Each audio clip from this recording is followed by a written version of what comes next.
But we begin tonight with what could fairly be judged as a distraction from the president's health care message last night. But it is a distraction that's also turning out to be a very clarifying look at American politics. The South Carolina Republican Congressman Joe Wilson, who yelled, "You lie," at the president in the middle of his address to Congress last night, today found himself on the receiving end of support and congratulations for that outburst. While many of his Republican colleagues in Congress expressed their disapproval of what Congressman Wilson did, a steady stream of well-wishers descended upon the congressman's office in D.C. today to say quite the opposite. Among them were radical anti-abortion activist Randall Terry and members of the Montgomery, Alabama Tea Party Patriots. Congressman Wilson also found a wealth of support from conservative outposts on the online machine. Today, the conservative website Maddow Scoop began giving away "I'm with Joe Wilson" t-shirts. The Red State blog dubbed Congressman Wilson, quote, "a great American hero," urging its readers to open our wallets for Joe. For his part, Congressman Wilson released a YouTube video tonight, incredibly trying to raise money off his newfound notoriety, saying, "I will not be muzzled," and railing against, quote, "the liberals who want to give health care to illegals." The groups that have come to Congressman Wilson's defense over the past 24 hours, that have even literally come to his office to show their support, can help us understand the state of American politics right now, at least the state of Republican politics right now, the extent to which the Republican Party has integrated itself with its own fringe extremes. Joe Wilson is not a well-known congressman, and he's not a well-known congressman for a reason. He's not considered to be an extremist in his party. He's considered to be a typical backbench Republican congressman. And right now, in American politics today, being a typical backbench Republican member of Congress means doing things like opening the doors of your congressional office to participants in the 9/12 March on Washington, which Congressman Joe Wilson is planning to do this Saturday.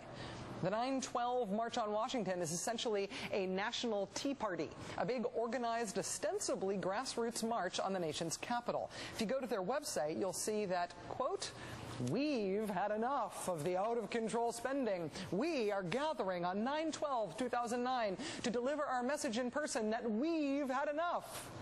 The "we" here is actually the Republican-run corporate-funded organization called FreedomWorks.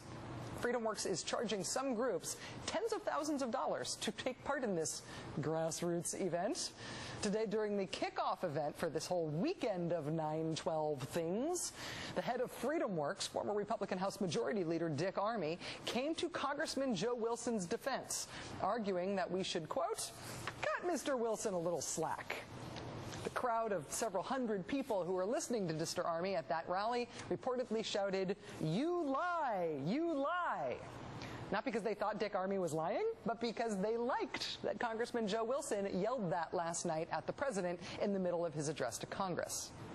If you look at the 9/12 March website, you can see the organizations who are sponsoring the event. One group that's listed as a bronze co-sponsor of the event is called the National Association of Rural Landowners, or NARLO. If you surf on over to the NARLO website, turns out that they're calling for violent revolution. They're calling for the overthrow of the United States government. The government and the media are both described as, quote, "our enemy within. Unless we come together in a cohesive fighting unit, our freedoms and liberties shall fade into the dark chasm of socialism and radical environmentalism." Included on the website of this group, that again is a bronze sponsor of the 9/12 March on Saturday, is an ominous warning that, quote, "a day of reckoning is at hand." They also encourage people who are visitors to their website to buy guns now.